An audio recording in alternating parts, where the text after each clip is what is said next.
All right, today I'm going to be talking about how to bet on baseball with optimized batting orders. This is going to be using Sabermetrics. So I'm going to go over kind of the traditional batting order, what it used to be, and then how Sabermetrics is kind of changing the game in terms of baseball lineups, and then how we can capitalize that to bet and make money with a positive EV. So first off, introduction to batting order is pretty basic stuff, but I'm going to go over it really quick.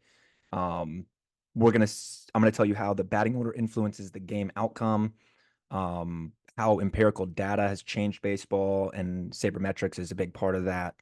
And then the purpose of this whole thing is to explore how to make money using this data on batting orders, and percentages and statistics and stuff to make money, right?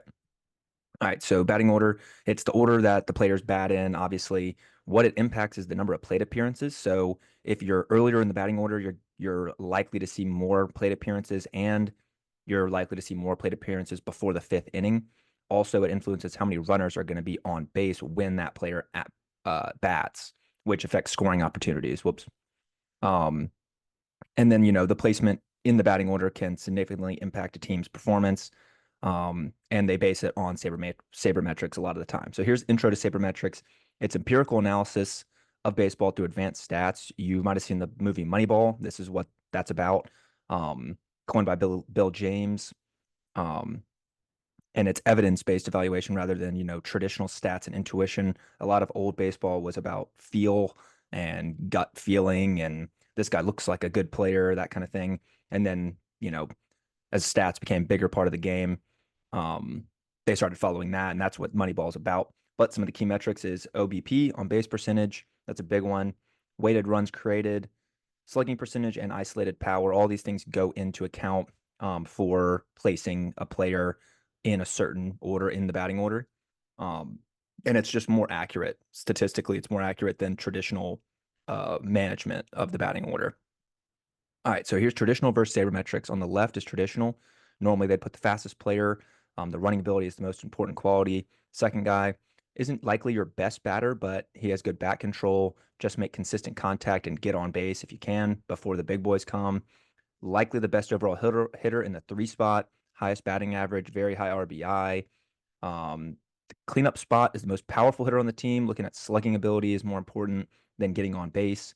Then you got a good hitter with strong RBI numbers because there's going to be some batters on base by the time he gets up.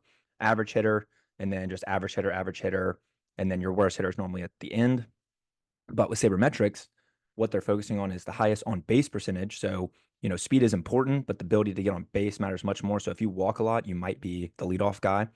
Then you've got a very high on base percentage. Best overall batter is going to be on the two spot. And then good overall batter, less important than number five, which is surprising, is likely the fourth best hitter on the team at the third spot. Then the most powerful hitter on the team in the cleanup spot in case all three of those guys get on base. And then a good overall batter, which is normally um, more important than the number three spot. It's likely the third best overall hitter. And then, it goes average, average, average. And then the worst is likely a pitcher in NL games at the nine spot. And the biggest differences, sabermetrics places highest on base percentage and weighted runs, hitters at the top. And then the traditional order focuses on speed and bat control early and power in the middle. But the emphasis is on run creation metrics and sabermetrics versus conventional stats and traditional.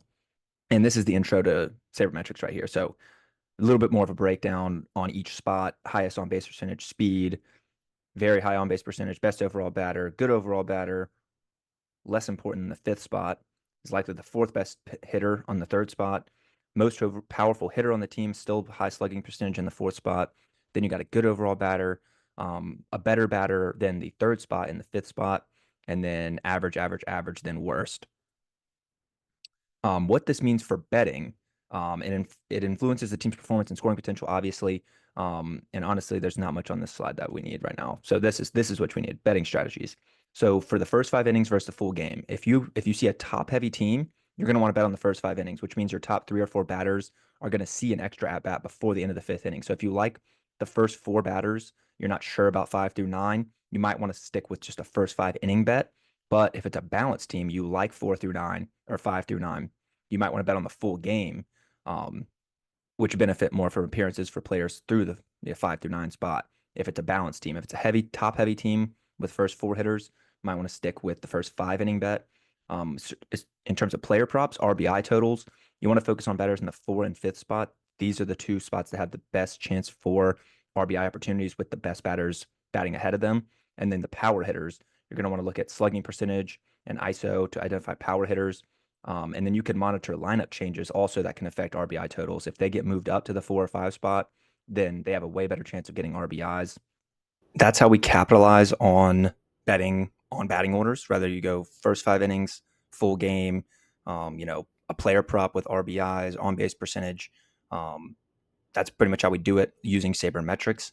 If you want to join my free group and learn more betting systems, learn trends, these are all the classes we've got in here that I'm working on right now. Betting 101, betting systems, finding trends, tracking your bets, how sportsbook works, and we'll constantly be adding new stuff in here all the time.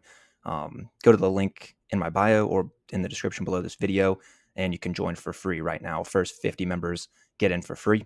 But yeah, I will see you in there, and bye.